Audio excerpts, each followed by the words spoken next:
为教会各团契与小组各项的事工，以及会友参与读经、神学与门训等课程，同心祷告，愿众人为主发大热心，努力侍奉与追求。主，我们也为今年教会的年度目标以及聚会人数增长到200位来祷告，愿主加添得救的人数。以上是我们诚心的祷告，是奉主耶稣基督宝贵之名求的。弟兄姐妹，我们同诵主祷文，请。我们在天上的父，愿人都尊你的名为圣，愿你的国降临，愿你的旨意行在地上，如同行在天上。我们日用的饮食，今日赐给我们，免我们的债，如同我们免了人的债，不叫我们遇见试探，救我们脱离凶恶。因为国度、权柄、荣耀，全是你的，直到永远。阿们。现在请贺兆鼎弟兄来为我们诵读今天的经课。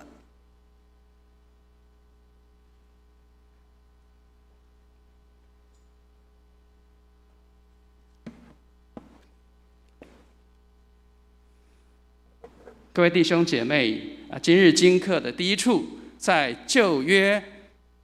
876页，旧约的876页，耶利米书31章7到14节，耶利米书31章7到14节。耶和华如此说：你们当为雅各各欢乐歌唱，因万国中为首的欢呼，当传扬颂赞说：耶和华呀，求你拯救你的百姓以色列所剩下的人，我必将他们从北方领来，从地极招聚，同着他们来的有瞎子、瘸子、孕妇、产妇，他们必成为大邦，回到这里来。他们要哭泣而来，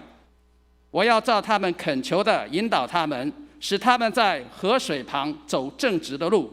在其上不致斑跌。因为我是以色列的父，以法莲是我的长子。列国啊，要听耶和华的话，传扬在远处的海岛说：赶散以色列的必招聚他，又看守他，好像牧羊人看守羊群。因耶和华救赎了雅各，救赎了他脱离比他更强之人的手。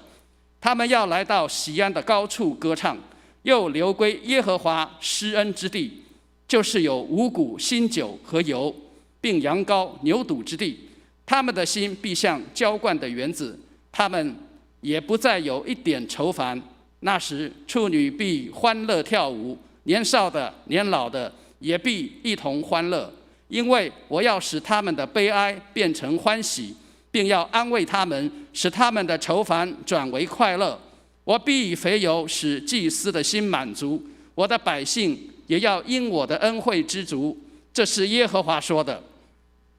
经文第二处在新约211页，新约211页，以弗所书1章3到14节，以弗所书1章3到14节。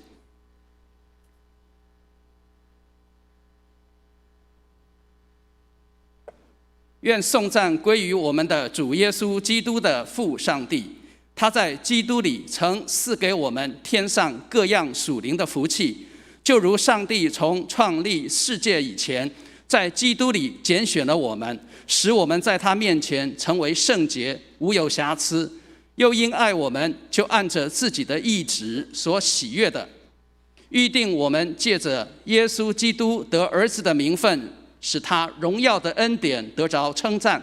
这恩典是他在爱子里所赐给我们的。我们借着爱子的血得蒙救赎，过犯得以赦免，乃是照他丰富的恩典。这恩典是上帝用诸般智慧聪明充充足足赏给我们的，都是照他自己所预定的美意，叫我们知道他旨意的奥秘，要照所安排的，在日期满足的时候，使天上地上一切所有的都在基督里面同归于一。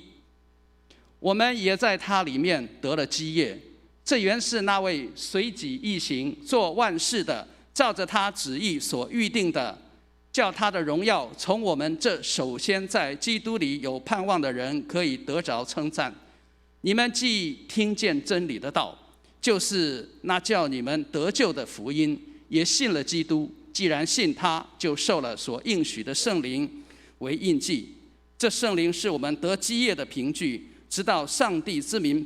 被赎，使他的荣耀得着称赞。以上是今日的经课。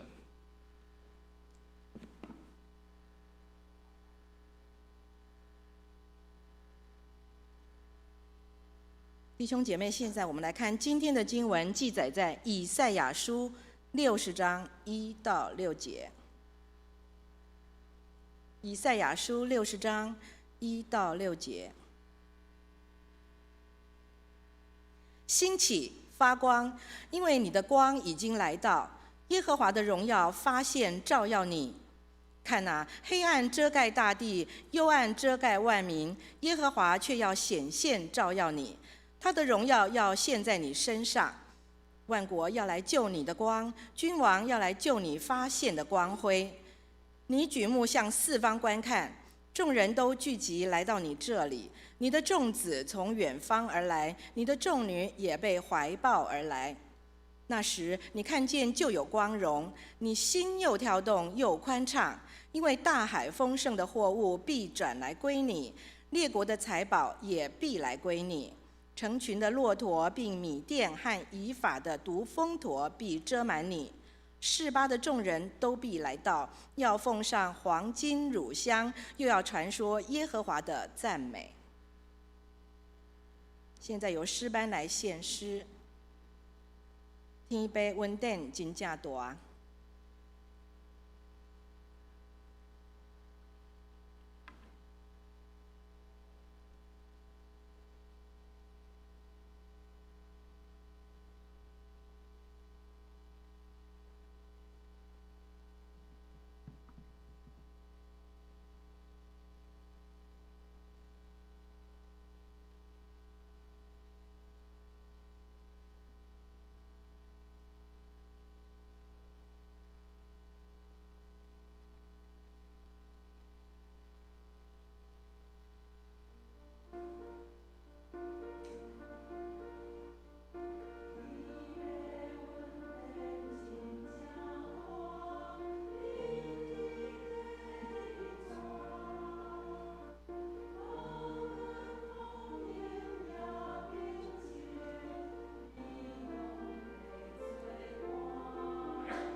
今嘛咱要请咱的蔡牧师来替咱证道，让我们在港都发光。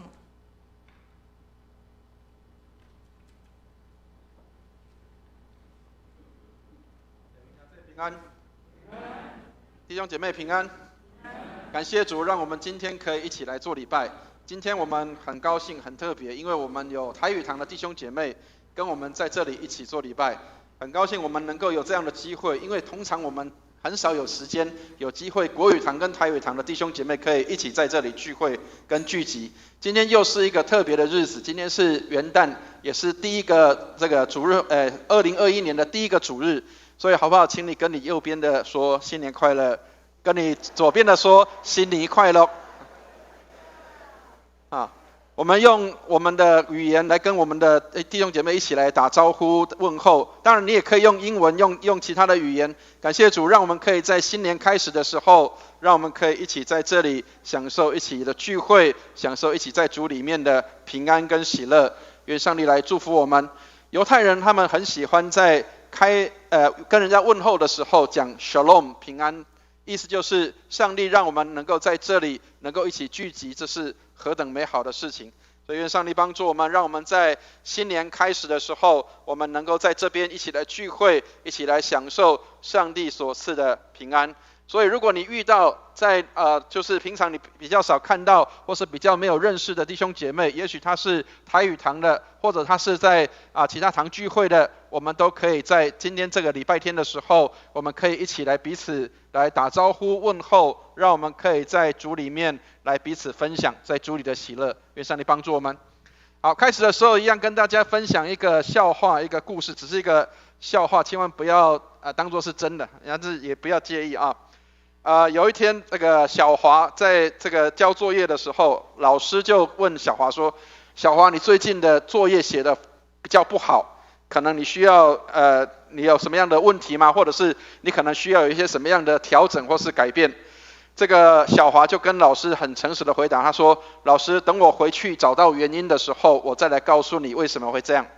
结果后来隔天，这个老师很高兴，因为小华似乎是一个很会反省的一个孩子。后来隔天老师就来问小华问说：“小华，你找到你功课做不好的原因了吗？”结果小华就跟他的老师说：“报告老师，因为阿公说你的作业越来越难了，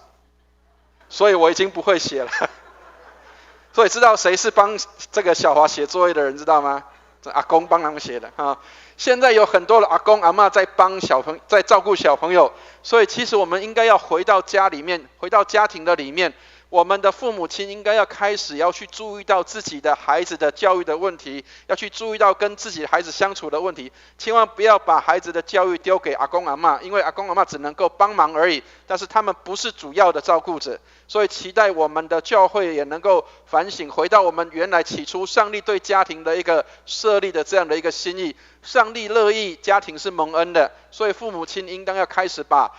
照顾孩子的这样的一个，或是教养孩子的这样的一个权柄要带回来。愿上帝来祝福我们。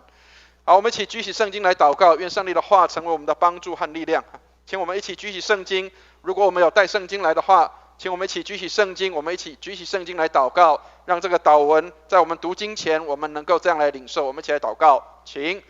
这是我的圣经，他说我是谁，我就是谁；他说我拥有就拥有，他说我可以就可以。今天神的话要来教导我，我诚心悔改，我心里警醒，我灵谦卑受教，我就不再一样。奉主耶稣基督的圣名，阿们。我们很多基督徒常常知道礼拜天要来做礼拜，我们也觉得好像做礼拜是基督徒的一个责任或是一个任务，但是可能很少人会知道，基督徒除了要做礼拜以外，其实有更重要的事情在我们当中。来，请帮我按一下，因为师父今天这个不太行了啊。好，跟大家介绍一下这个图样，这个东西叫做耶路撒冷十字架。好，那各位可能会觉得这个图样可能你曾经看过，也许你可能没有看过，但是你会发现这个图样很特别，是它的大的十字架里面有4个小的十字架。它其实代表的一个意义就是，基督徒他不是只有叫做横向的跟人的交往跟接触，他还有对上的跟上帝的一个接触。当然4个部分也代表4个不同的向度跟层面，所以在今年一开始的时候，牧师希望跟大家来分享，在这一年当中我们应该怎么做，我们应该怎么走，我们应该怎么样走进上帝对我们的心意的里面。好，请看下一页哈。好，请大家看一下，如果我们把那个十字架把它拆开来的时候，你会发现有几个东西是我们需要去注意到的。在上面的地方，我们如果把它当作是一个怜悯的工作，或是怜悯的事工，我们对人的部分应当是有这样的一个怜悯；对下的部分是敬虔的工作，也是我们对上帝的部分。所以我们基督徒需要有对上帝跟对人的一些的在事工上面的一些的部分，还有个人的跟公众的部分，我们应该要去面对跟注意的地方。在个人的部分，我们怎么样去有这样的敬虔的事工？在个人的部分，我们怎么去有怜悯，对人的怜悯的部分？在这个公共层面，我们怎么样去做敬虔的工作？在公共的层面，我们怎么样去做怜悯的事工？这是我们可以去思考的部分。这是卫理公会里面在这一年当中我们要推动的一个工作，也包括就是我们需要有一个立约，就是我们怎么样让教会弟兄姐妹我们能够彼此有这样的立约。基督徒不是只有坐在礼拜堂里面哈利路亚赞美主，他应当是可以对社会产生影响力的。所以约翰卫斯理这样说，他说真正的圣洁不是个人的，是社会性的圣洁。你的圣洁可以影响到你的社会，你的圣洁可以影响到你身边的人，你的圣洁的生活可以让别人感受到你跟别人是不一样的。所以我们期待在新的一年当中，我们能够有这4个层面是可以去关心跟关怀的。在敬虔的方面，对上帝的部分，我们先来看这4个层面里面，对上帝的部分我们可以怎么做？个人的部分，我们希望在这一年当中，我们可以每一个人都能够开始注意到你的灵修生活的状态。所以我们今年我们的执事，新任的执事，我们的属于姐妹推动一个读经的计划，期待我们能够在个人的灵修方面，我们能够有这样的一个持续跟一个这样的一个态度，能够在灵修的方面，我们能够这样来关注到、注意到这样的事情。那怜悯的事工上面，是我们怎么样去关怀一些比较在教会当中，或者是我们身边碰到的一些比较弱势的人，或者是叫做比较需要照顾的人，他们可能也许在衣着上面，他们可能是比如说像现在寒冷的时候，他们可能是没有衣服可以穿的，或是他们可能是在外地工作的人，那我们怎么去照顾到他们的需要？这是我们个人可以去做的。那另外在公共的层面的部分，我们怎么去做到敬虔的地方？比如说我们怎么样在崇拜的当中，让我们的崇拜能够更活泼，或是让我们可以更投入参与在崇拜的里面，或是包括主日礼拜的时候，我们能不能够在今年跟上帝有一个立约，就是今年我的立约礼拜就是我能够在主日的时候10点钟我就一定坐到礼拜堂里面来敬拜上帝，或是台语堂的弟兄姐妹，咱台语堂的兄弟姊妹8点半咱就会当坐在咱的1楼的这个礼拜堂的内面，咱底下来敬拜上帝。所以亲爱的弟兄姐妹，在崇拜的地方、敬虔的部分，我们怎么样去让今年能够成为一个更丰富的一年？让我们在做礼拜的时候，能够更投入跟参与在我们的公共的崇拜的当中。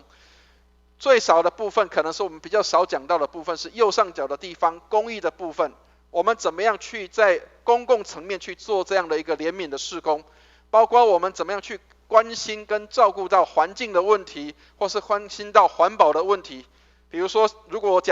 我们今年我们能够继续的减少使用一些塑胶袋的使用，或者是减少一些环境上的破坏，也许我们可以在公共层面上公益的部分，可以能够有更多的参与跟投入在这当中。所以亲爱的弟兄姐妹，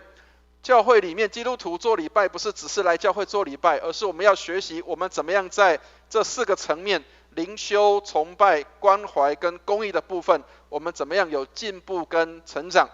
让教会的圣洁不但是只有个人的，而是能够成为影响社会、影响世界的。愿上帝帮助我们，让基督徒能够成为对社会、对我们的身边的人、环境是能够有影响力的。愿上帝来祝福我们。好，所以看下一页的地方哈，对不起，下一页。好，所以约翰卫斯理曾经这样的提醒，他说门徒爱上帝、爱人的生活是要表现在平衡的实践上。怜悯跟敬虔是我们需要去做的平衡，包括我们对人需要有爱，对上帝也需要有情在这当中。所以愿上帝来帮助我们，让我们能够在除了敬虔的态度，我们每个礼拜做礼拜，我们也能够知道我们应当怎么样在社会关怀上面，包括我们对个人的关怀，或是包括对社会的层面，我们怎么样去做。求上帝来帮助我们，让我们能够在今年有新的调整跟改变。也许过去我们有一些东西是忽略的，但是我们期待今年当中我们能够平衡跟有这样的一个这个均衡在我们的当中。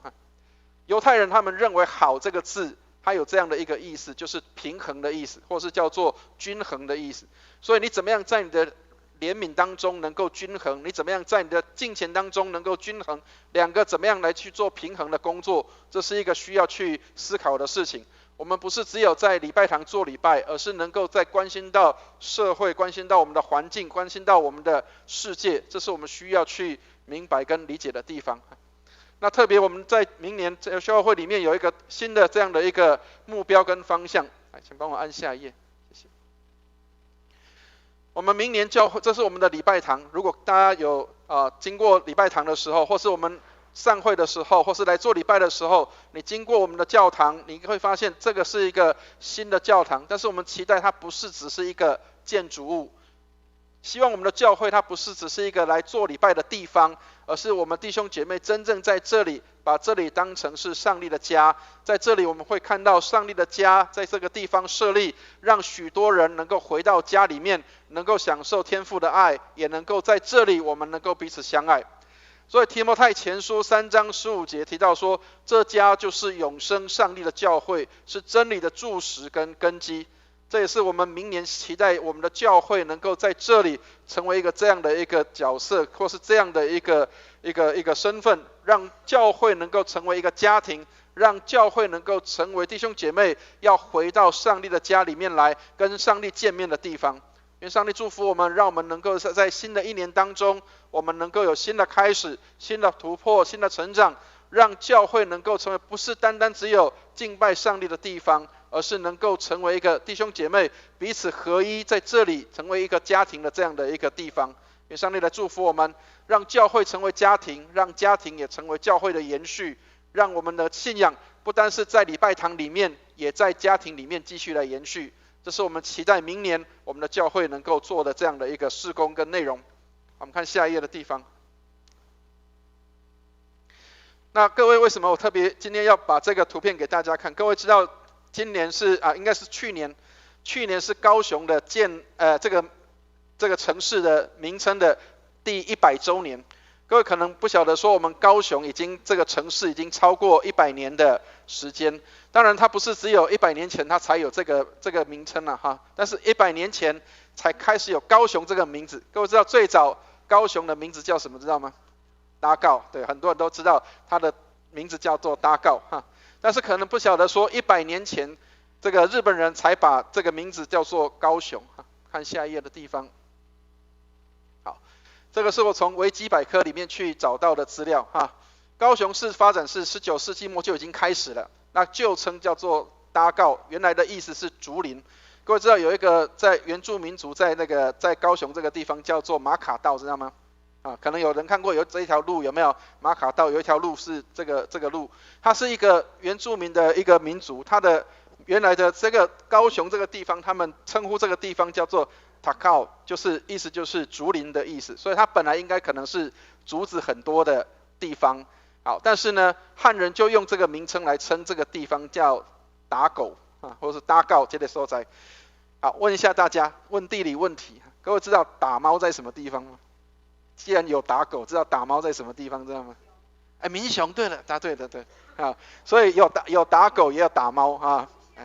对，但是千万不要真的去打狗跟打猫哦，哈，好不好？好，然后后来就是日本人他们就用这个音了哈，他们就用 takao， 这个好像是这样念，我不知道我们当中是不是有人会念日文的，我不晓得，但是他们用这个高雄就是他们的这个字的读音来称呼这个地方，所以在1920年的时候，也就是去年的时候，就是刚好满100周年的时候，所以高雄正式成立有这个名字的这个城市是100年了。那当然，我们的国民政府来了之后，把它改成叫做现在的叫做高雄用拼音的方式改成高雄。所以其实我们的城市已经有100年的历史在这个地方。台湾有这个城市是台湾的祝福，因为高雄要成为台湾一个很重要的一个城市，是对台湾有影响力的。所以亲爱的弟兄姐妹，你可以想见一个事情是，你今天住在这个城市里，你今天住在这个地方，上帝让你在这里，其实让你产生一个极大的影响力，让你能够对台湾能够具有影响，让你能够对台湾具有帮助，让这个城市能够成为台湾的祝福。所以亲爱的弟兄姐妹，基督徒不是只有在关心我们自己教会内部的需要，我们也需要关心到我们所在的地方，我们所在的城市，我们所在的地区，这是上帝给我们的心意。好，所以我们看一下下一页的地方。好，为什么牧师特别要提到这个部分，是因为各位知道我们在圣经里最常提到的一个国家，这个国家叫做以色列，对不对？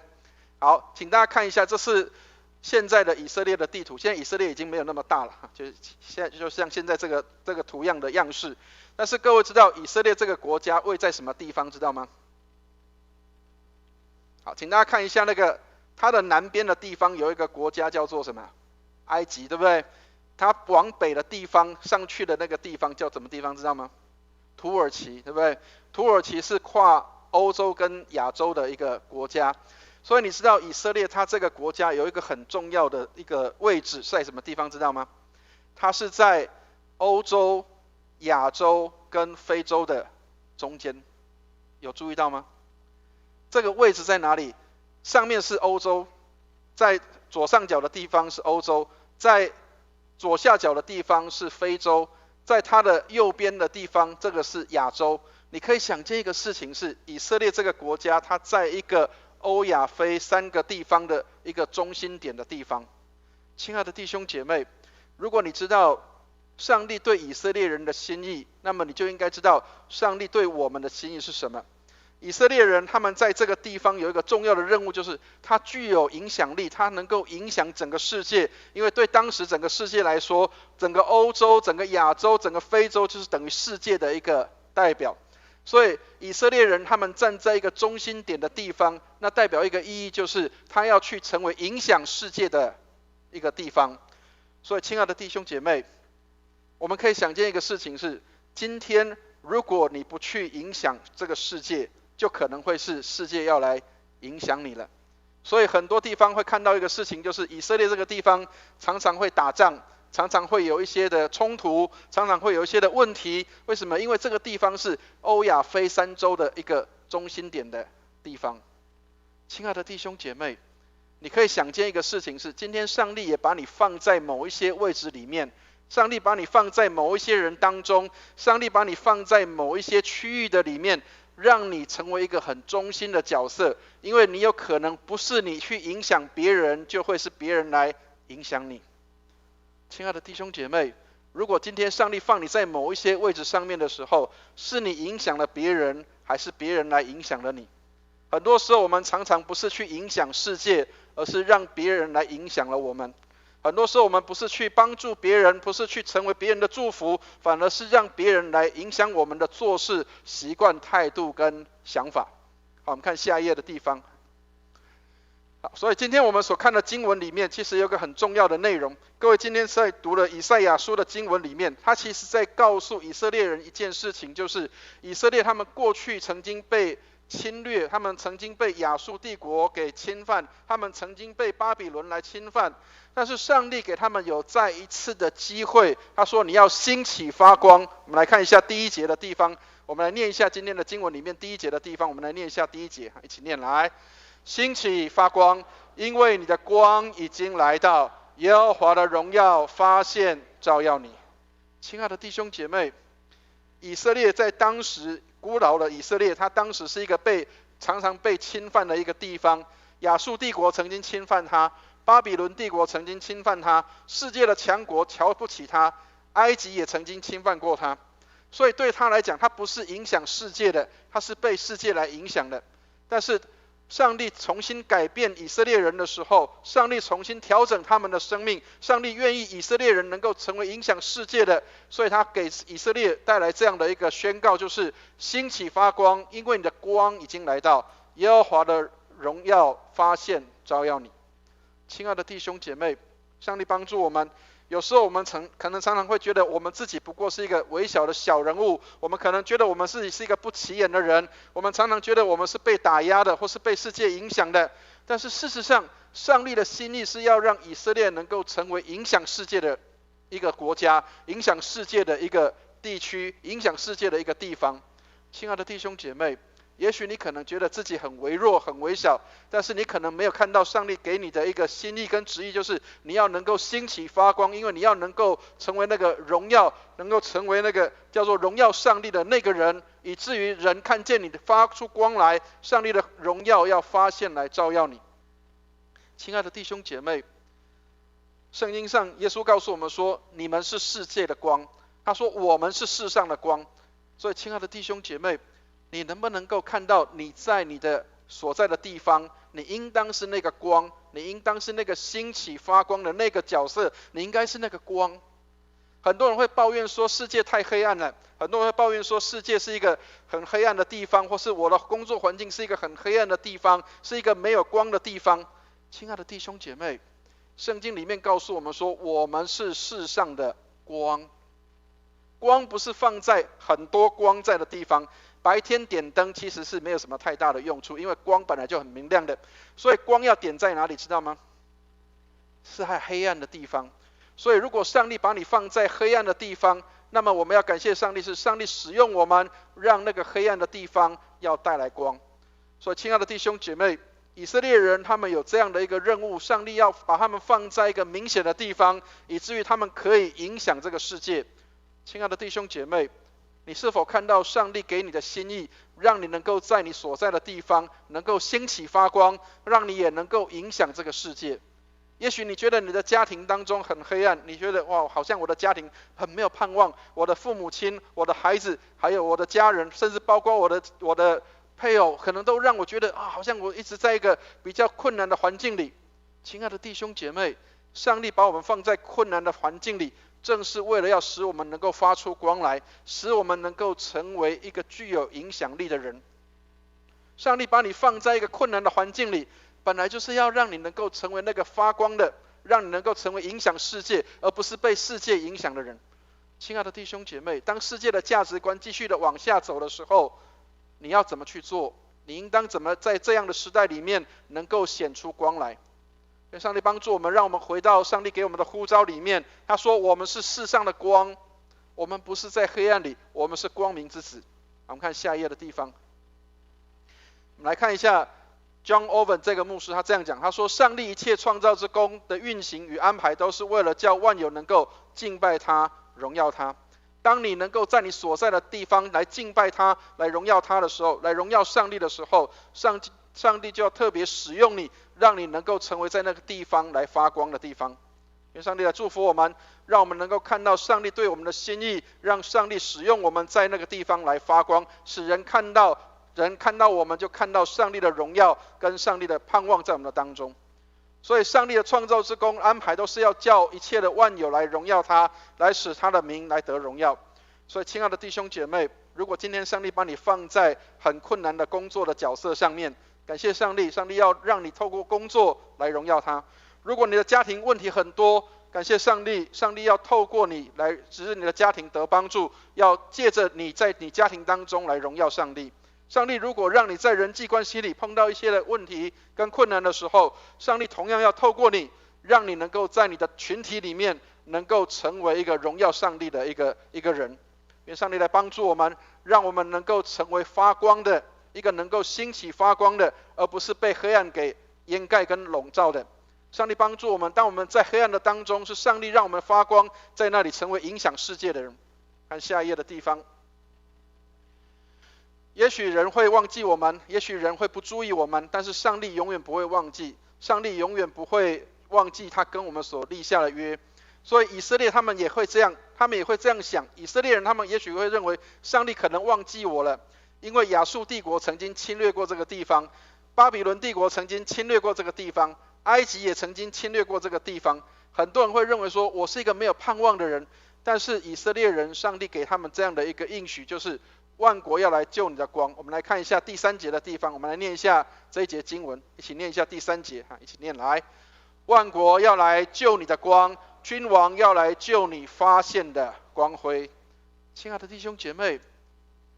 不要小看你的这样的一个身份，不要小看你的角色。也许你觉得你不过是一个 nobody， 但是上帝要让你能够成为在那个地方发出光来。他说，连君王都要来救你发现的光辉，连君王都要来就近你，连君王都要来亲近你，因为他们知道你有光在你的里面。各位知道，在圣经里面有一个人叫做约瑟，当他去被他的哥哥出卖之后，他到这个埃及去工作。当他被他的老板娘出卖的时候，他到监狱里面去，在那里服劳役。到后来他被提升到这个君王面前的时候，当他给君王一个献祭，一个献策，告诉君王说，你应该在丰年的时候要去多储蓄，或是去储存你的粮食的时候，结果这个君王他说什么样的话？他说，你有神的灵在你的里面，所以我们要用谁呢？所以后来埃及的国王就用了这个约瑟来成为埃及的宰相。另外有一个人叫做但以理，各位如果看到他的这样的一个经历的话，但以理的遭遇也是这样。他过去也是一个被俘虏到巴比伦去的地方，但是当他能够在梦中能够帮他的国王解梦的时候，这个国王也是给他加添的荣耀。他说，你有上帝的灵在你的里面。亲爱的弟兄姐妹，你有上帝的灵在你的里面，连君王都要来就近你发现的光辉。千万不要小看你的角色，千万不要小看觉得你自己是一个很微小的人物，因为有一天当你发出光来的时候，当你里面有神的灵这样的显出来的时候，人看见你跟别人是不一样的，人看见你的角色跟别人不一样，人看见你的想法是跟别人不一样的，君王都要来就近你的光辉。亲爱的弟兄姐妹，神或许会让你等待。约瑟等了很久的时间，约瑟从17岁被卖到埃及去，到了他能够成为宰相的时候，已经是30几岁的年轻人。他从一个少年人变成年轻人，这一段时间10几年，快20年的时间，对他来讲，那个等待是很久的时刻。但以理也是，当他年轻的时候被掳到巴比伦去的时候，他可能觉得他的一生可能就是要在巴比伦过生活，甚至可能只是在众多术士当中的一位。但是上帝特别提升了他，让他能够帮助他的君王。亲爱的弟兄姐妹，有一天上帝要使用你，在一个对的地方，在对的位置上，让你的光使人看见。你的君王、你的长官、你的主管、你身边的人要来就近你的光，因为他们知道有光在你的里面。我们看下一页的地方，帮我按下一页。好，所以上帝能改变一切，即便是没有指望的时候，解脱的时候也不成问题，它能够使我们得益处。所以也许你现在还没看到，但是你要相信，在未来的这一年当中，上帝要把你放在一个特别的位置跟角色上。或许你会觉得，为什么上帝要把我换了位置？或许你会觉得，上帝为什么要把我换了角色？但是你要相信，上帝要让我们凡事得到益处。罗马书里面给我们这样的提醒，他说，万事互相效力，叫爱上帝的人得益处。你要相信上帝，即使把你放在一个新的位置上，让你接了新的工作，上帝都要使我们要来得益处、得帮助。好，我们看下一页。所以我们来看一下今天的经文第4节的地方，我们来看，除了君王要来这个就近你的光辉以外，第4节的地方，我们来看一下这里给以色列的祝福是什么。第4节我们一起来看一下，第4节一起念来。你举目向四方观看，众人都聚集来到你这里。亲爱的弟兄姐妹，众人也要来聚集在你这里，不单是君王要来就近你，你身边的众人也要来就近你，因为别人知道你是有上帝祝福的人。亲爱的弟兄姐妹，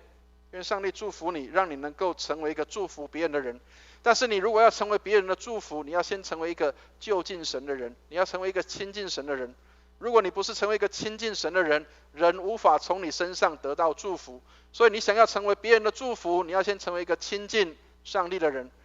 举目向四方观看，众人都要聚集到你这里。所以，亲爱的弟兄姐妹，愿上帝帮助我们，让我们能够看到上帝工作在我们当中，连众人都喜悦我们所做的事情。曾经有一个牧师这样做分享，在20年前，中部的地方发生台湾一个很严重的地震，就是921地震。在地震之后，我们有一个布道所在那个地方，那里就是大理布道所。当时有一个张牧师，他在那个地方，他在那里服侍的时候，当时很多混乱的状况，就是很多物资运到那些地方去的时候，很多人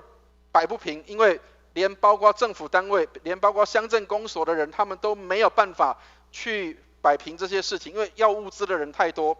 结果后来教会承接了这个工作，这个张牧师他就把这些的资源分给在那个当地的许多的镇上的百姓。所以后来所有的这些物资只要来的时候，那个镇长或是乡长他就赶快跟这个牧师来讲说，请你们教会来帮忙协助做这个事情，让物资可以平均的分到所有人的身上。所以亲爱的弟兄姐妹，当时的大理教会，当时的大理卫理堂能够成为一个让人信任的角色，成为一个让人信任的地方，政府单位的资源或是其他的民间资源来的时候，他们让教会来做这样的分配，让许多人因他们得帮助。所以亲爱的弟兄姐妹，你要相信说上帝透过你要来祝福许多的人，但是你要先成为一个亲近上帝的人，你要跟上帝有美好关系，你才能够成为祝福别人的人。好，我们看下一页，看下一页，可以了是吗？好，所以未来迎接我们的事情可能还比过去遗落的更加美好。也许我们过去失落很多。12月24号，我们刚过的这个去年的这个圣诞节的时候，我们包括去我们的以前旧的教堂那边去唱诗歌，去快闪的报佳音。我知道有很多弟兄姐妹经过那个地方的时候，都会觉得很感叹，就是过去我们的地方卫理公会，我们的教会有很大的土地，包括从我们的旧教堂一直到后面那个首善那个地方的位置，都是卫理公会的土地。我们失去了很大的土地，这是确实也是事实，这也是我们的一个错误，我们在过去卫理公会的一个错误，以至于让我们失去了很多。但是你要相信说，上帝在未来新的一年当中，他要给我们开始做这些的补偿，上帝要补偿我们过去所失落的，上帝要给我们的要比过去更多。不一定你要得着很大的土地，不一定你要得着很多的资源或是财富，但是你要得着的是更多属灵的祝福。上帝要给我们更大属灵的祝福，就是我们不需要靠土地，不需要靠这些的资源，但是上帝要给我们更大的祝福，是让我们成为一个真的具有影响力的教会。在去年的时候，我们的年度目标也是成为一个具有影响力的教会，期待在新的一年当中，我们也能够成为具有影响力的教会，让教会持续的在这个世界能够产生影响力。还是要按一下。好，所以我们来看一下今天的经文里面给我们一些的提醒跟帮助。第一个，在经文里面提醒我们是世上的光。有一个很有名的布道家叫司布真，司布真他这样说：圣经不是世界的光，圣经是教会的光。世人不是读圣经，但是世人会读基督徒，而耶稣说你们是世上的光。所以亲爱的弟兄姐妹，也许没有人会读到圣经，也许你身边的人他们不读圣经，或是他们没有看过圣经，但是他们会从你身上来读出你是不是世界的光。所以亲爱的弟兄姐妹，耶稣说我们是世上的光。所以兴起发光不是只有针对以色列来说的，兴起发光也是对我们基督徒来说的，对我们现在成为这个新以色列人，叫做圣洁的子民，我们这一群信靠上帝的人，我们这一群人就是发光的一群子民，我们是一群神的子民，是一个光明之子。我们在这里要能够成为对世界来说，我们是世界的光。所以圣经不是，圣经是教会的光。当我们读圣经的时候，我们能够在这里读圣经，帮助我们，让我们能够知道光是什么，让我们也能够被光来影响，以至于我们也能够成为光。圣经里面告诉我们说，我们是世上的光。所以亲爱的弟兄姐妹，当你去到任何个地方的时候，人要从你身上来看到你是世界的光。好，我们看下一页。第二个，上帝要透过环境来祝福我们。虽然环境可能窘迫，虽然环境可能受到一些的困境、难处、逼迫，以色列人他们在过去受到这些逼迫，但是上帝仍然在环境当中带来祝福。所以乔怀德这个牧师他这样说，他说全能者使我们在四围患难的环境中变成刚强，靠着他的力量，环境为我们效力，这个是上帝给我们的祝福。所以亲爱的弟兄姐妹，也许过去有一些环境逼迫你，也许过去有一些环境让你感受不舒服，也许过去有一些环境让你觉得你是受到一些打击的，但是上帝要让我们的环境要成为我们的祝福，上帝要让我们的环境要成为我们的帮助，上帝要让我们重新透过我们的环境来成为加添我们力量的一个管道跟工具，让我们可以更加的得力。愿上帝的帮助我们，让我们能够耐力更加增，让我们的体力更加增，让我们的智慧，让我们的所有的一切都能够在新的一年当中更加的加增。好，我们看下一页。第三个，我们期待今年上帝给我们新的恩典，使我们不再一样。所以愿上帝来祝福我们。透过今天的经文里面，以色列人他们过去是觉得他们是被这个侵略的，他们是没有办法发出光来，他们没有办法具有影响力的。然后上帝要祝福他们，让他们能够成为具有影响力的地方。上帝要祝福他们成为一个具有影响力的国家。上帝要祝福他们，让他们成为一个具有影响力的民族。所以到现在，以色列人他们能够成为世界上一个很重要的角色，一个很重要的国家，一个很重要的民族。他们的地方不大，但是他们对世界是有很大影响力的。所以曾经有人这样说，犹太人如果这个打个喷嚏的话，可能整个美国就要感冒了，因为他们对世界的经济的掌握是很大的。所以上帝透过以色列人来祝福这个国，祝福我们的世界，祝福我们的国家。所以上帝也透过我们来祝福我们所在的每一个地方，所在的每一个区域，所在的每一个国家跟地方。上帝透过信靠上帝的人，能够成为世界的光，带来新的祝福，新的盼望。所以愿上帝帮助我们新的一年当中，愿上帝给我们新酒、新油跟新的恩膏在我们的当中，让我们的教会跟过去不再一样。我们要朝着往上帝的方向走，而不是往世界的方向走。让我们能够成为对世界产生影响力的，而不是能够被世界影响的。愿上帝来祝福我们新的一年，愿上帝的更大恩膏在我们的当中，让教会能够成为健康的教会，让我们的高雄荣光堂能够成为具有影响力的教会，在高雄这个地方来为主发光。我们看下一页，最后一页的地方。好，所以新的一年，也许我们有一些新的盼望。今天也是立约礼拜，期待上帝给我们在我们新的立约的当中，我们跟上帝在这一年的立约里面，让我们能够成为一个具有影响力的人。人看见我们就看见基督在我们的里面活，人看见我们就看到世界的光，人看见我们就看到我们有盼望。愿上帝来祝福我们，新酒、新油、新的恩典要临到我们的身上。愿上帝来祝福我们，好像黑门的甘露要落在锡安山上，在那里有耶和华所命定的福，就是永远的生命。愿上帝来祝福我们，让我们在这新的一年当中领受新的恩膏、新的恩典、新的祝福。愿上帝来祝福我们。我们一起来祷告。亲爱的天父，我们感谢你，让我们在新的一年当中要来经历你丰盛的恩典。愿你帮助阮，阮有真侪代志，阮唔知要怎样做，总是上帝你来引带阮，互阮知影阮无失去愿望，阮是世上的光。主你讲，阮是世上的光，互人会当看见有光显伫阮的内面。主耶稣，愿你帮助我们，让我们能够看到世界的光在我们的里面，这样显出生命。愿你施恩来看顾我们，让我们能够成为对世界产生影响力的人。施恩来带领我们，让我们的教会也对我们的港都这个地方，对我们的土地，对我们的城市产生影响力，让许多人因我们得祝福得帮助，也让我们能够成为一个亲近上帝的教会，成为亲近上帝的人，让人因我们得祝福得帮助。谢谢你垂听我们的祷告，带领我们在你的里面蒙恩。祷告奉耶稣基督的圣名，阿们。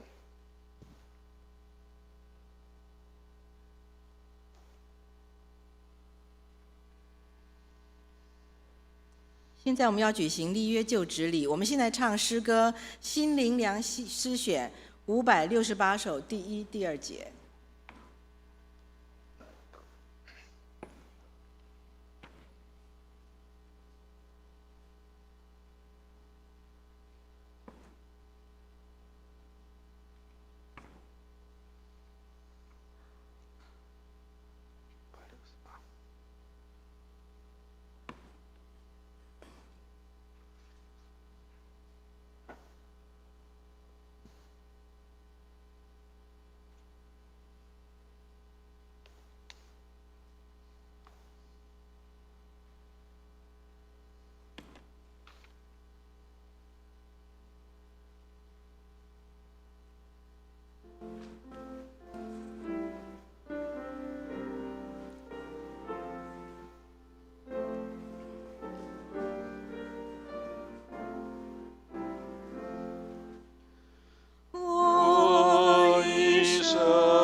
一起来唱第2节。使我手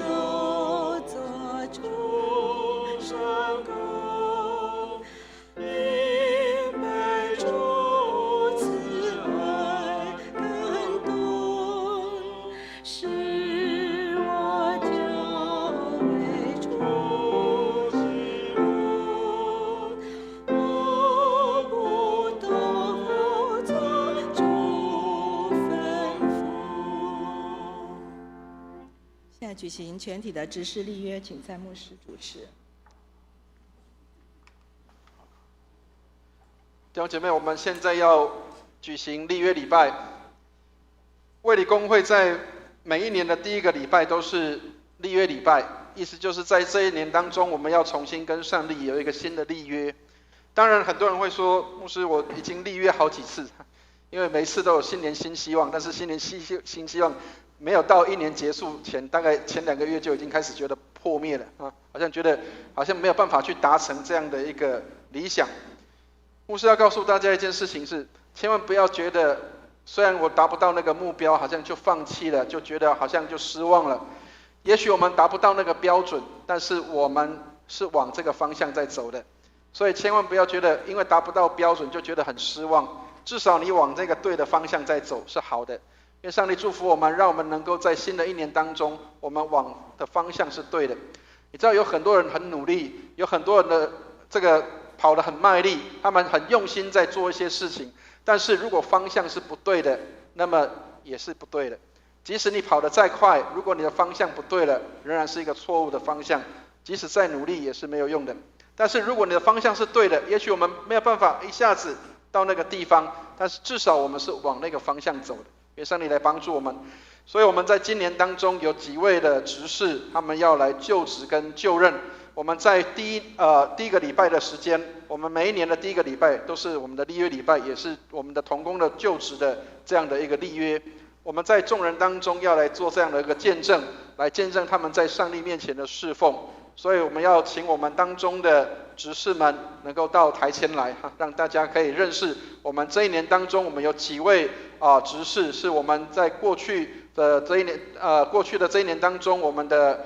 这个提名委员会所提名的，然后在今年他们能够成为我们当中的执事。好，所以我们请施瑶珍，还有赵义兰、梁正宏、林荣明，还有我们有几位下面还有文曲、淑仪、介良，还有嘉锦，我们这几位执事，请你们到台前来好吗？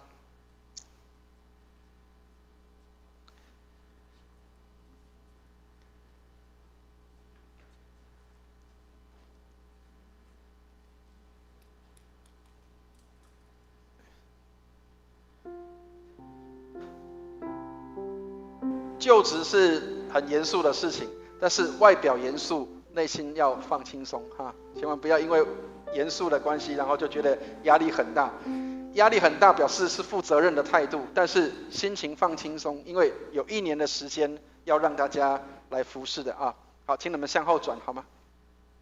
好，各位亲爱的弟兄姐妹，我要介绍一下我们当中的执事哈。好，我先介绍我们的执事会主席，就是我们的荣民弟兄哈。他一直以来都是在教会里面来协助教会的很多的事工，在这个执事主席的任内，包括今年是第3年，也是担任执事会主席，所以愿上帝来祝福他的服事，每一天他都来教会里面关心教会的各样的事工，这是我们的主席哈。好，那我们的义兰姐妹是我们的副主席，是管理我们的这个社关的工作，所以社会关怀的工作，刚提到了，我们除了关怀的事工，我们要对社会是有关心的，所以社会关怀都是在义兰的身上所以我们要为他来更多的祷告。教会能够有很多的美好的产业，这是我们的产业执事他的一个工作跟执掌的地方，所以我们的文渠执事是我们的教会的这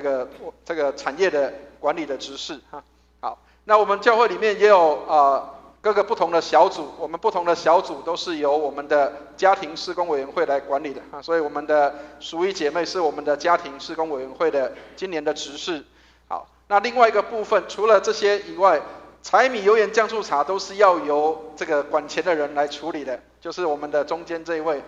我们的这个瑶珍姐妹是我们的就是我们的财务执事那我们在所有的这个崇拜的当中，所有的这个管理崇拜的部分，就是由我们的高嘉锦姐妹来做这样的一个处理。那今年她是这个刚上任那也是我们希望年轻的这些弟兄姐妹他们可以能够来参与，所以她在我们当中今年来担任这样的一个崇拜的执事。那来协助牧师的，能够来帮助牧师，还有帮助我们的办公室的是我们的介良执事他是我们的教会的关心教会里面的牧职人员，还有关心教会里面的工作人员的一个重要的角色。那我们的这个所有的教育工作，最重要的都是落在教育部长的身上这个是我们的郑宏执事，是我们的这个教育执事，他们这几位就是我们在这一年当中我们的新任执事。所以我们要在这里，我们要来为他们举行就任的这样的一个执事的这样的一个就任礼。好，请你们转回来好，那我们就按着这个执事的就任礼，我们在这边一起来宣读这样的一个内容。那当我们在读的时候，牧师也要问我们当中的执事，那如果你们有意愿，有这样的愿意的话，那请你们就答复愿意好，我们先一起来念这个就职祷文我们先请我们的执事们一起来攻读这个就职祷文。好，我们一起念来。无所不能、无所不知、无所不在的天父上帝，今天你卑微的仆人们一起站立在你的面前，我们靠赖主的恩典，蒙你拣选，被你使用。我们自己深感不配，唯求主怜悯，洁净我们，使我们成为圣洁，合乎主用。又求主厚赐智慧与聪明，使我们灵巧像蛇，寻良像鸽子，在凡事上查验何为上帝的善良、纯全、可喜悦的旨意。求主帮助我们，使我们能以做你忠心的好管家，在神家尽忠，凡事讨你的喜悦。这都是靠我的主耶稣基督求的，阿们。好，这是我们执事们的一个立约的祷词。那接下来牧师要问我们当中的执事们各位主内亲爱的同工，你们既蒙拣选，在本教会圣工上建立执事的本分，我现在就要在上帝的面前，也在会众面前问你们几个问题，请你们以庄重敬虔的心来答复我。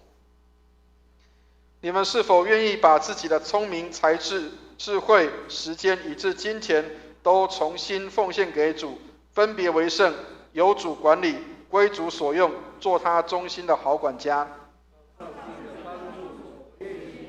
好，弟兄姐妹，我们都有听到他们的一个答复。我们当中在场的弟兄姐妹，我们也是在当场的监视人，所以我们要监督我们的这些的执事们他们所行的好，第二个，你们是否愿意在生活上敬虔度日，并在言语、行为、爱心、信心与清洁上都做信徒的榜样？感谢主好，第三个，你们是否愿意在信仰上尊基督为主，在心智上做众人的仆人，殷勤而又谦卑，辛劳但满有喜乐，在神家尽忠侍奉，同心合意兴旺主的福音？感谢主我们的执事们都愿意答复这样的一个内容，他们也愿意来就这样的职分。我们请听圣经的教导，教会的领袖助手也必须有好品格，他们必须说话诚实，不酗酒，不贪财，应该以清白的良知持守信仰上的奥秘真理。他们应该先受考验，没有问题才可以担任职务。女助手也有得好品性，不说闲话，要端庄，事事都诚实可靠。所以我亲爱的弟兄姐妹们，你们务要坚固，不可摇动，常常竭力多做主工，因为知道你们的劳苦在主里面不是徒然的。所以亲爱的弟兄姐妹，我们已经听到我们的执事们的这样的一个就任跟就职的这样的一个答复，我们就来为他们祝福。愿上帝赐你们出人意外的平安，保守你们的心怀意念，使你们永远幸福，敬爱上帝和他的圣子我主耶稣基督，又愿圣父、圣子、圣灵三位一体的主常与你们同在。阿们。好，请你们转过来哈。好，弟兄姐妹，我们一起来拍手来，好，欢迎我们的新任的执事，他们的就职跟上任。我们有各样的事工的问题的话，请我们就跟我们的执事们做反应，他们都很乐意倾听我们弟兄姐妹的需要啊。所以我们这几位执事们，请大家要记得他们，要知道他们的职掌啊。好，谢谢，请回座，谢谢。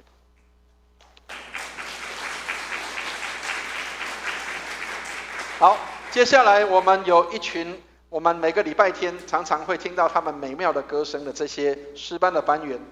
你们也是要就职的啊。所以你们的角色也很重要，因为你要带领弟兄姐妹来敬拜，所以我要请我们当中的诗班员，请你们就直接从位置上站起来，好吗？好，那请你们一样直接向后转就好了，好吗？好，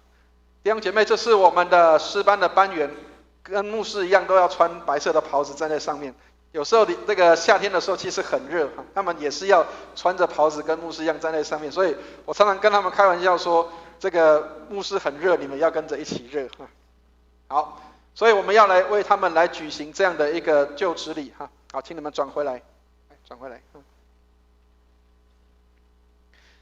好，亲爱的弟兄姐妹，我们赞美感谢上帝，为我们中间有人献上自己作为诗班的一员。诗班的责任乃在于人间美好的声音，欢喜赞美上帝，也领导会众唱诗赞美上帝。现在我们的这些诗班员已经站在各位的面前，我们要以感谢快乐的心来欢迎他们，也要为他们举行这个隆重的典礼。我要问我们的诗班班员，请你们也一样大声的来回应，你们愿意成为本诗班的一员吗？好，你愿意遵守诗班的规则，殷勤练习，谦卑侍奉，热情唱诗赞美上帝吗？好，我们都听到啊，所以每个礼拜我们都会听到他们的美妙的歌声哈。你们愿意在上帝的圣殿中尽侍奉的本分，同时也寻求灵性的长进，使你们能更好的服侍上帝吗？好，最后一个问题哈，你们愿意生活圣洁，竭力追求完全，使你的一言一行都与圣诗班员的身份相称吗？好，感谢主哈，我们的诗班班员都这样的答复。好，所以我们就要来为他们做这样的宣告。亲爱的弟兄姐妹们，我们诚心欢迎你们投入诗班的侍奉，也以你们歌唱的恩赐为荣，并深信你们口中所唱的，必是你们心中所信的；你们心中所信的，也必是你们生活所行的。求天父赐恩惠于你们，使你们今生与来世歌颂他，荣耀他。这是靠我们的主耶稣基督求的。阿们。好，我们要来为我们的诗班员来祝福。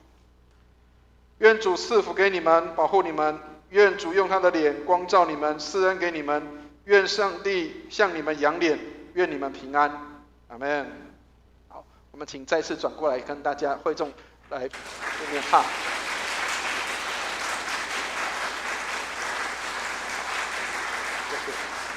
我们的诗班班员每个礼拜都很辛勤的练习，所以我们能够享受美好的敬拜是美好的。愿上帝来祝福我们，让我们透过他们的侍奉来感受到我们跟主更加的美好的亲近哈。好，请坐，谢谢。好，最后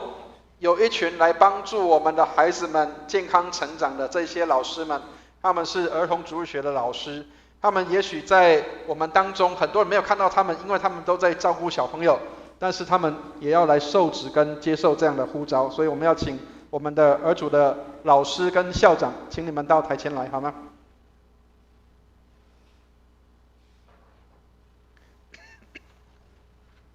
好，我们要请我们的儿主的老师跟校长到台前哈。好，我们当中有很多的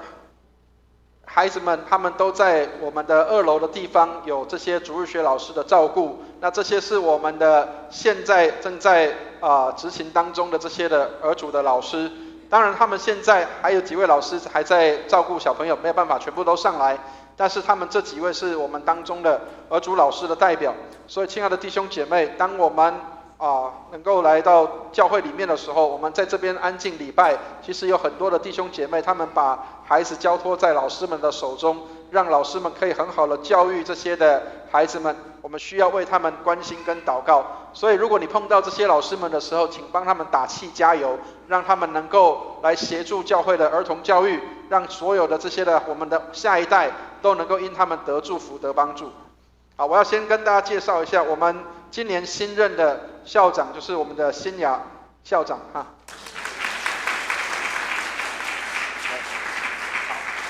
那他将要开始新任的工作，所以也请大家为他祷告。但是我们不要忘记，在去年以前有一位校长，他也是尽忠心在我们当中侍奉哈，我们的宝华校长在我们当中。我们的儿主的老师跟校长都相当的竭力哈，所以我们的荣光堂的主日学在我们卫理公会的排名是有名的，除了第一名的台北卫理堂以外，我们算是第二名的，我们的人数，我们的儿童的人数是最多的啊，所以这些老师们他们都是居功厥伟。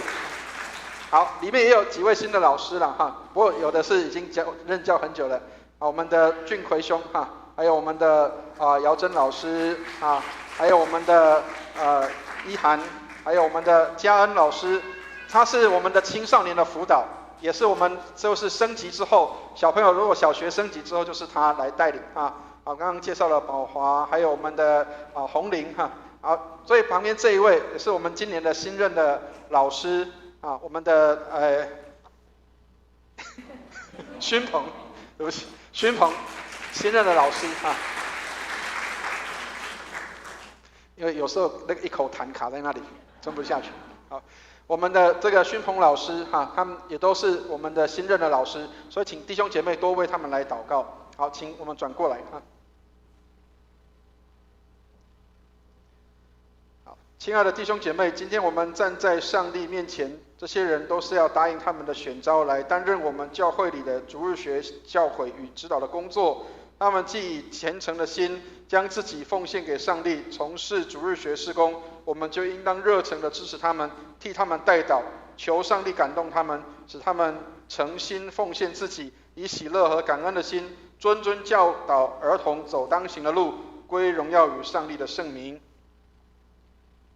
我们请听圣经里的教导：你们都不是自己的人，因为你们是重价赎来的，所以要在你们属上帝的身子上与灵魂、生活与工作上荣耀天父上帝。你们不要轻忽所得的恩赐，而要以宣读、劝勉、教导为念。你们中间有缺少智慧的，也当求那后嗣与众人，也不斥责人的上帝，使你们在主日学工作的侍奉上，满有他的智慧和喜悦，多结善果。好，我们要与我们的儿主的校长跟老师们要一起来同诵祈祷文，我们一起念来。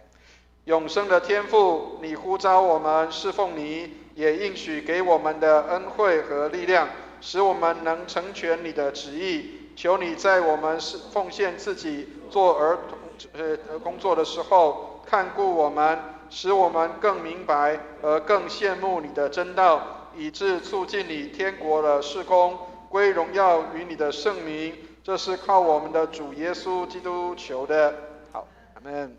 好，我们要为我们的主日学老师来祝福。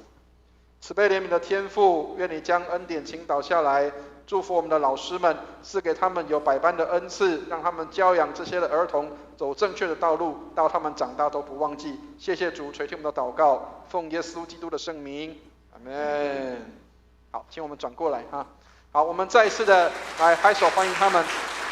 这些老师都很辛苦哈，我们需要为他们更多的关心跟祷告。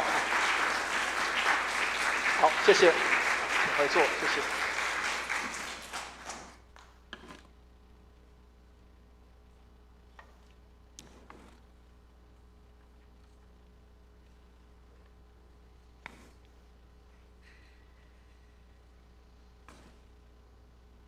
现在要开始我们的圣餐礼，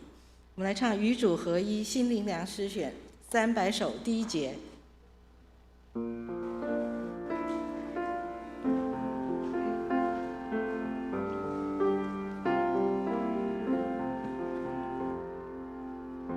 主是的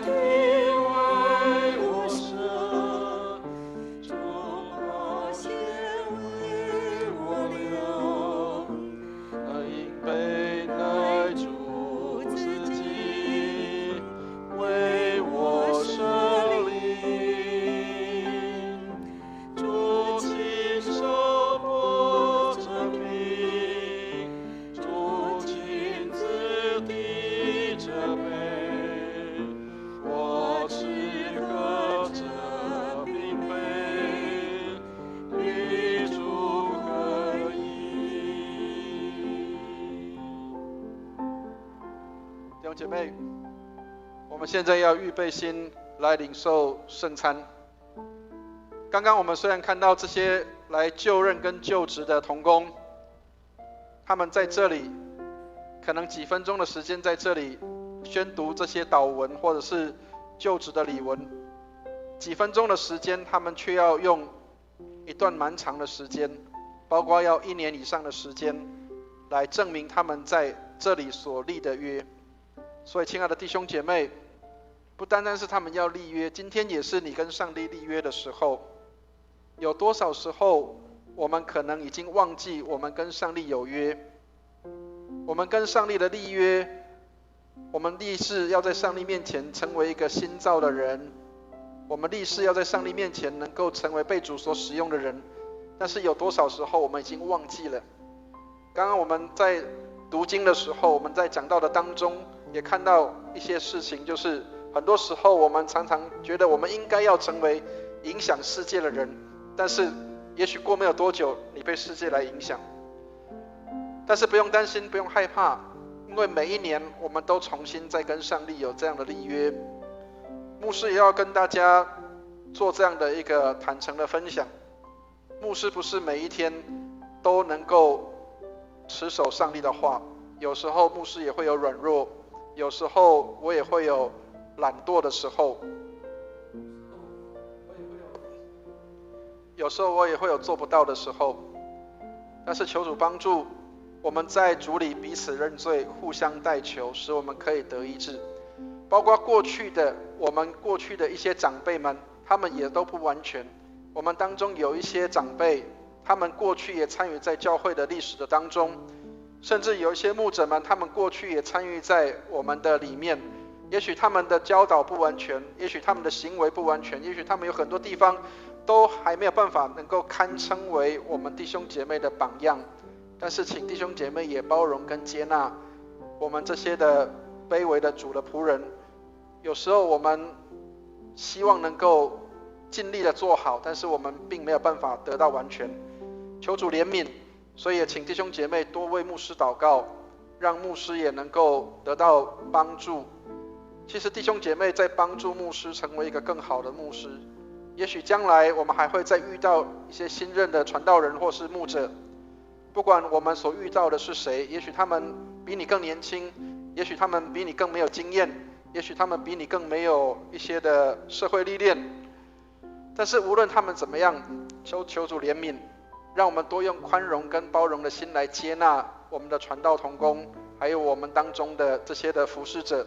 我们没有一个人是完全的，但是每一个人不完全的当中，彼此的包容跟接纳，我们就在完全的里面。愿上帝来祝福我们。好，我们一起来看一下我们的礼文跟祷文。好，我们等一下一样，还是没办法哈。好，来，我们一样，请大家，好，下一页，请大家就按照这个图，我们来进行。我们等一下在前面的地方会安排有帮我们喷酒精来清洗双手的弟兄姐妹，我们的同工也会在这边清洗好之后，然后发给大家。那期待我们弟兄姐妹，我们在新的一年当中，我们彼此包容跟接纳。家里面最美妙的事情就是，虽然彼此不一定有很多的时候都是相合的，或者是意见会不一样，兄弟姐妹意见会不一样，但是我们都同在一个家的里面。愿上帝祝福我们，让我们时刻都知道我们是主家里的人，我们是弟兄姐妹。也许有不完全的地方，很多人有很多需要被包容跟接纳的，让我们在这一年当中有更多的包容接纳跟彼此相爱在我们的当中。好，我们看下一页。好，下一页，来下一页。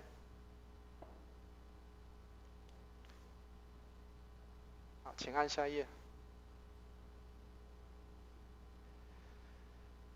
各位，机器有时候都不听话，所以不要说人啊，人不听话是正常的，真的。因为我以前是学管理学的，所以我们以前都知道说，东西事情是物有定位，事事有人管，这就好了。但是人没有办法叫他定在那个地方，所以其实我们要更接纳弟兄姐妹的不一样哈。好，我们来看一下我们的祷文哈，我们来做礼拜为的是纪念主。看到我正在门外叩门，若有听见我声音就开门的，我要进到他那里去，我与他，他与我一同坐席。好，看下一页。我们一起来听这个认罪文。你们若真实悔罪，与人亲爱和睦，立志自心，从今以后遵主的命令，行主的道，就当存信心前来到全能上帝的台前，谦虚忏悔，领这圣餐，得受恩惠。我们一起来念认罪文。无所不能的上帝，我主耶稣基督的父，创造万物、审判万人的主，现在我们承认及悔恨我们的种种罪恶，我们素来在思想上、言语上、行为上都有过恶，得罪主，干犯主的圣怒。现在我们诚意忏悔，求慈悲的父怜悯我们，为主耶稣基督赦免我们从前的罪，又赐恩典，叫我们从今以后改过自新，遵主的圣意，永远服侍主，将尊贵荣耀归于主的圣名。这是靠我主耶稣基督求的，阿们。好，我们请听解罪文。无所不能的上帝，我们的天父，主曾发大慈悲，应许将赦罪的恩赐给诚心悔罪、真实信靠主的人。现在求主怜悯我们，赦免我们，救我们脱离一切的罪恶，激发我们，坚固我们，使我们勇于为善，能得永远的生命。这是靠我主耶稣基督求的，阿们。请听圣经上对谦卑懊悔的人所说的话：若有人犯罪，在父那里，我们有一位中保，就是那义者耶稣基督。他为我们的罪做了挽回祭，不是单单为我们的罪，也是为普天下人的罪。我们请来起应心中仰望文。你们心里当仰望主，我们当感谢我主上主。无论何时何地，感谢主圣父，无所不能、无始无终的上帝，这是理所当然的，也是我们本分所当做的。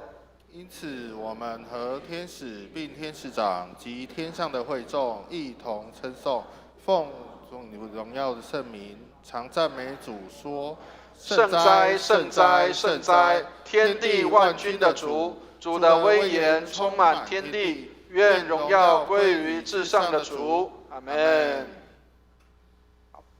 基督在十字架上替世人赎清罪孽，他又设立圣餐之礼，吩咐我们常常奉行，纪念他的受死，直到他再降临的时候，领受主所赐的这饼和酒，就是他的圣体与宝血。主耶稣被卖的那一夜，拿起饼来，祝谢了，就擘开说：你们拿着吃，这是我的身体，为你们舍的。你们应当如此行，为的是纪念我。饭后又拿起杯来，祝谢了，递给他们说：你们都要喝，这杯是我立心热血，为你们众人免罪流的。你们每逢喝的时候，要如此行，为的是纪念我。请我们陪餐的同工来到台前。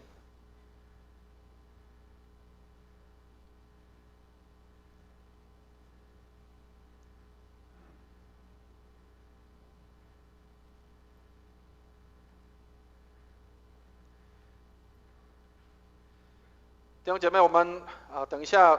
如果你已经受洗归入主的名下，我们都欢迎跟邀请你能够在我们当中跟我们一起来领这个圣餐。当我们领餐的时候，求主帮助，无论我们是从哪一个地方来，或是我们是哪一个民族，或是哪一个教会，过去我们也许在别的教会聚会，但是我们在主里，我们都是一体的。愿上帝祝福我们，让我们在这里能够有一起的来领受这样的一个圣餐的时间。当我们等一下发的时候，请大家拿了之后沾杯，然后之后就吃了，然后就回到位置上。我们请弟兄姐妹来为我们的同工，为我们刚刚立约的弟兄姐妹来祷告。但是如果你的饼不小心掉进杯里面，不要用手去捞啊，我们会再给你新的，好吗？所以请大家一样，我们注意一下我们的那个卫生跟干净的部分啊。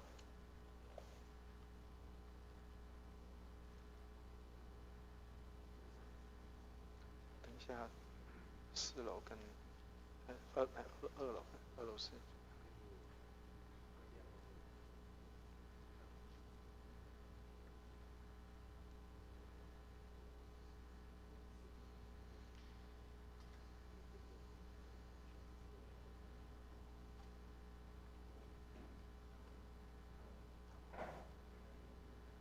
耶稣的身体为你舍的，保守你十分的平安。耶稣的身体为你舍的，保守你十分的平安。耶稣的身体为你舍的，保守你十分的平安。耶稣的身体为你舍的，保守你十分的平安。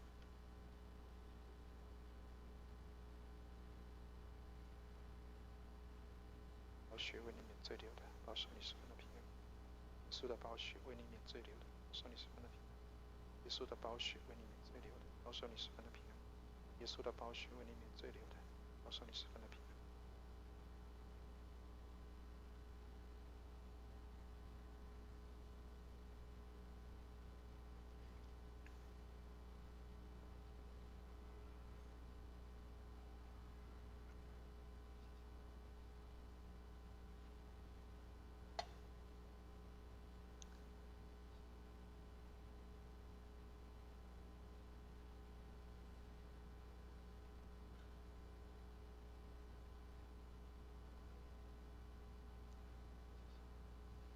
弟兄姐妹，那我们就依序来到台前来领受饼杯。这是主耶稣的身体与宝血，为我们免罪流的，保守我们十分的平安。耶稣的身体为我们舍的，保守我们十分的平安。我们请依序到台前来领受。我们请依序到台前来领受。那请我们的同工先帮忙喷上酒精，之后我们再来领。好，我们的同工请帮忙。我们在领的时候，我们能够喷上酒精，让我们能够来做消毒的工作。这是主耶稣的身体为我们舍的，保守我们十分的平安。耶稣的宝血为我们免罪流的，保守我们十分的平安。4楼的弟兄姐妹也请来到3楼，跟我们的弟兄姐妹一起来同领圣餐。这是主耶稣的身体为我们舍的，保守我们十分的平安。耶稣的宝血为我们免罪流的，保守我们十分的平安。在基督里我们成为一体，我们在主里是儿女，我们是弟兄姐妹，我们成为光明之子，不是在黑暗的里面。这是主耶稣的身体为我们舍的，保守我们十分的平安。耶稣的宝血为我们免罪流的，保守我们十分的平安。当我们领受之后，我们就回到我们的位置上，在那里我们为着教会来守望祷告，为着你所关心的你的家人来守望祷告。也许他们还没有信主，但是我们透过我们在主面前的敬虔的祷告跟祈求，让我们能够在主的里面重新再一次的给我们的家人有机会，让他们能够来到主的圣桌前，让他们也跟我们一样来认识上帝。这是主耶稣的身体为我们舍的，保守我们十分的平安。耶稣的宝血为我们免罪流的，保守我们十分的平安。在基督里我们成为一体，我们是上帝的儿女，所以我们共用一个饼，共用一个杯。这是主的身体与宝血，让我们领受之后，我们就在主的里面，我们能够来为我们的弟兄姐妹来守望、关心跟祷告，让我们的弟兄姐妹也透过我们的祷告祈求，让我们的服事的同工更加的得力，他们更加的有恩赐来侍奉上帝。我们平平安安的回到位置上，为上帝来祝福我们，让我们回到位置上来继续的为我们的家人、为我们的工作、为我们的生活、为我们的教会来守望祷告。当我们多为我们的教会守望祷告，你会看到教会的事工更加的兴旺起来，更加的这样的一个有弟兄姐妹的这样的一个服事，我们弟兄姐妹能够在这里更领受上帝的祝福。这是主耶稣的身体为我们舍的，保守我们十分的平安。耶稣的宝血为我们免罪流的，保守我们十分的平安。这是主耶稣的身体为我们舍的，保守我们十分的平安。耶稣的宝血为我们免罪流的，保守我们十分的平安。让我们来到主的圣桌前，我们不是靠自己的义，而是靠主的恩典。我们来到主的面前来领受这个饼杯，这是主的身体为我们舍的，保守我们十分的平安。耶稣的宝血为我们免罪流的，保守我们十分的平安。咱第一堂的兄弟姊妹，咱嘛是甲咱的兄弟姊妹做伙来领受这个饼甲杯。这个饼甲杯代表咱伫主的内面，咱是一体的，咱无伫黑暗的内面，咱是伫主的光的内面，互咱伫主的光的内面来领受上帝的恩典。这是主耶稣的身躯为着咱来拍破的，主耶稣的宝血为着咱来流的。耶稣的身体为我们舍的，保守我们十分的平安；耶稣的宝血为我们免罪流的，保守我们十分的平安。耶稣的身体为我们舍的，保守我们十分的平安；耶稣的宝血为我们免罪流的，保守我们十分的平安。还没有领到的，在后面的地方。这是主耶稣的身体为我们舍的，保守我们十分的平安；耶稣的宝血为我们免罪流的，保守我们十分的平安。咱在基督的内面，咱来领受上帝的恩典。无论咱是以撒伫对一间教会，也是以早咱伫对一个所在，咱伫主的内面，拢是同一体的。愿主怜悯咱，互咱来成做上帝的囝儿，甲咱的兄弟姊妹同齐道来三角聚会。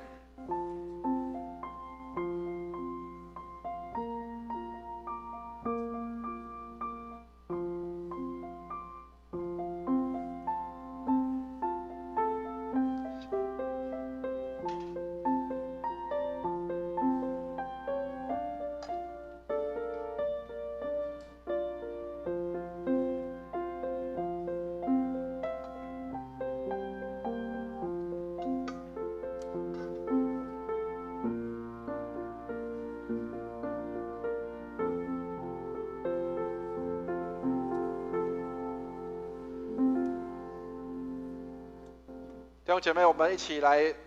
同颂奉献求恩文，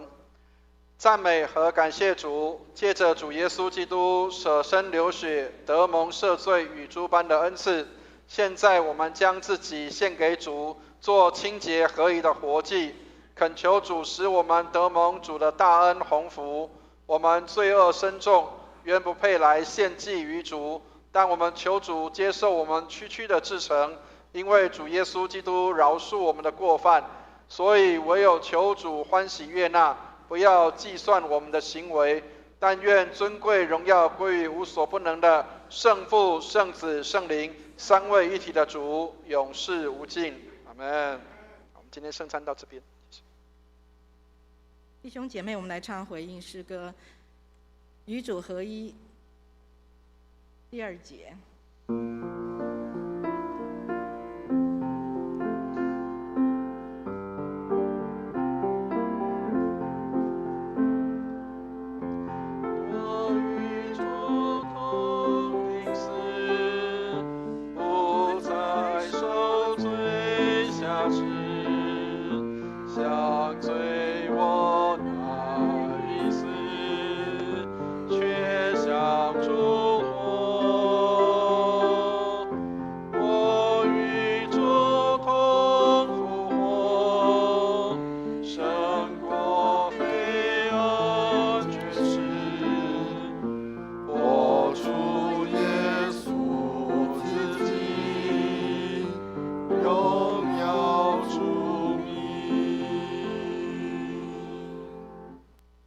收纳基督徒的奉献，请司献同工到台前来。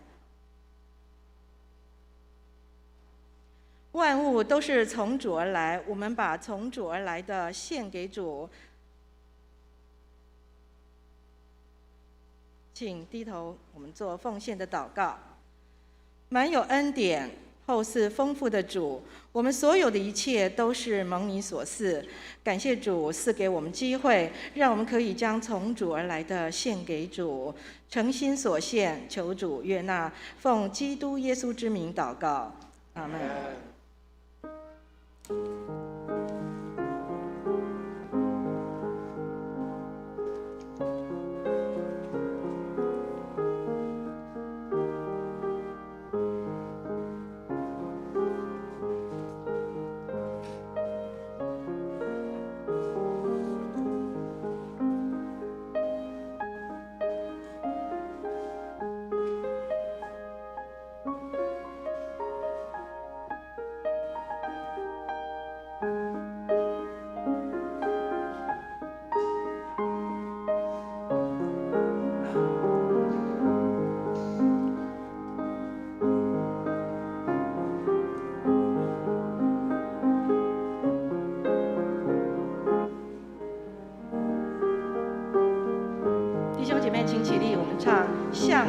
献成歌。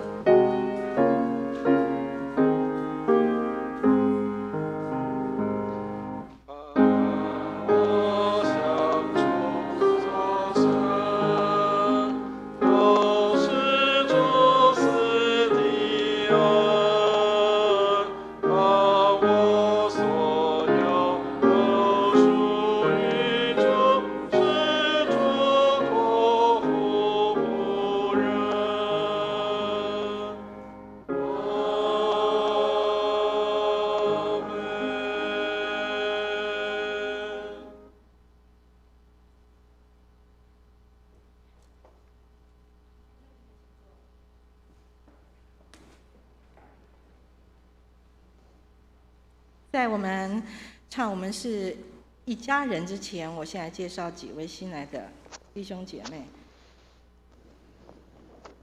第一位是林美信姐姐，文曲的姐姐，请一起让我们认识你，欢迎你。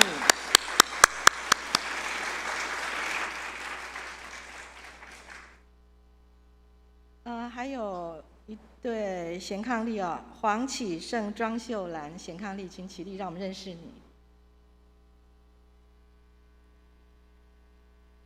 欢迎欢迎。不是，我是不是讲错了？你们？好，接下去是母子，对不起，我站起来我才发现啊，抱歉。康顺天。好，欢迎你。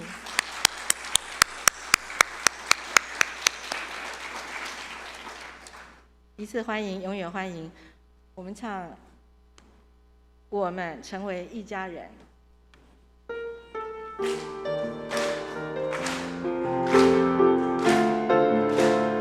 我们到副歌的时候就可以起来拱手问安。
回座喽。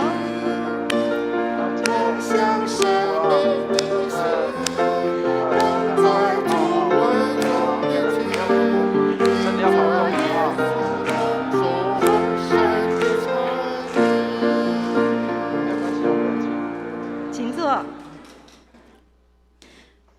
由于时间的关系，我们等一下呢还有成人主日学的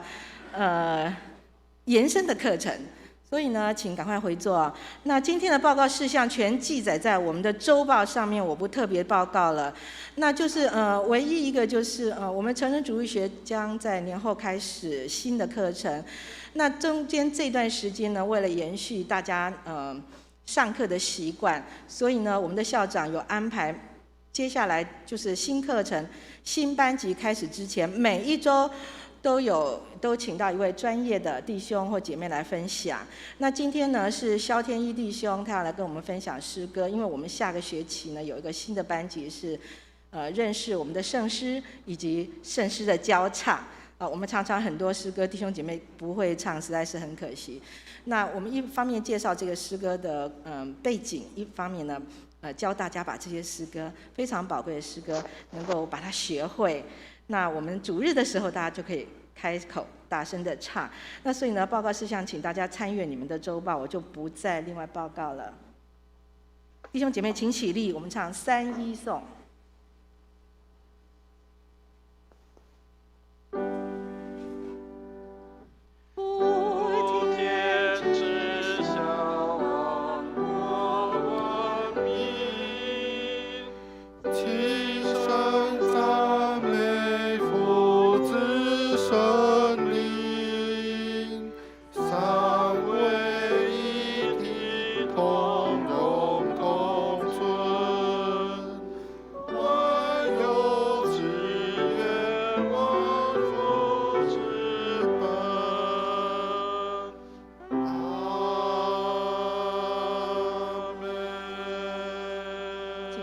祝福弟兄姐妹，我们一起来领受祝福。慈悲怜悯的天父，愿你将恩典从天上倾倒下来，祝福我们的弟兄姐妹，在2021年满满的领受上帝新的祝福、新的恩膏、新的新酒，在我们的当中，让我们被你圣灵大大的充满。我们在工作、家庭、生活上面都成为世上的光。愿我主耶稣基督的恩惠、天父上帝的慈爱、圣灵的感动与交通，常与我们众人同在，从今时直到永永远远。阿们。阿们颂。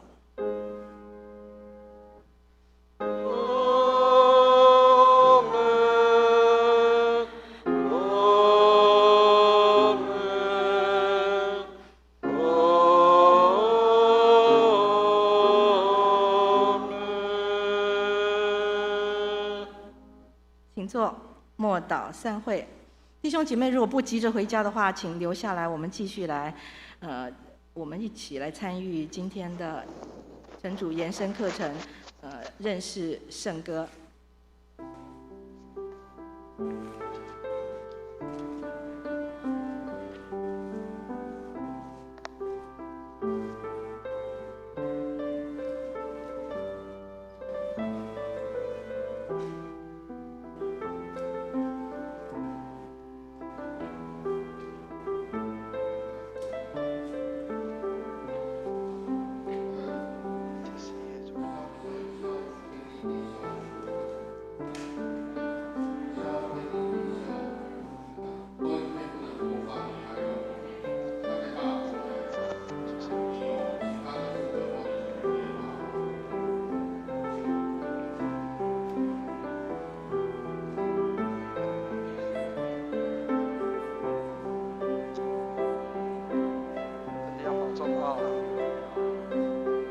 你来台湾太久了，台湾冷天了，是，对，我偷偷看，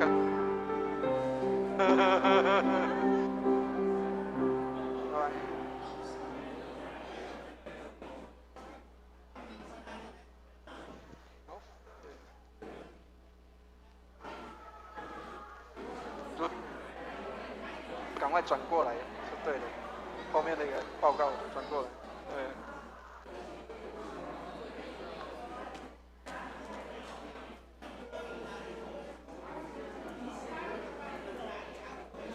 Hello， 是淑英姐。谢谢，感谢主，很高兴看到你来。是啊，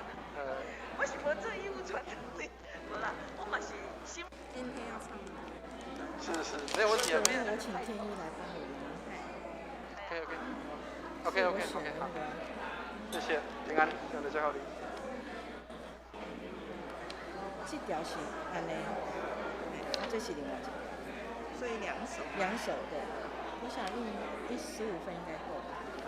Hello。每一个都15分。阿美琪啊。印20。平安，是。谢谢你。是哦。哦，安尼哦，谢谢你，是。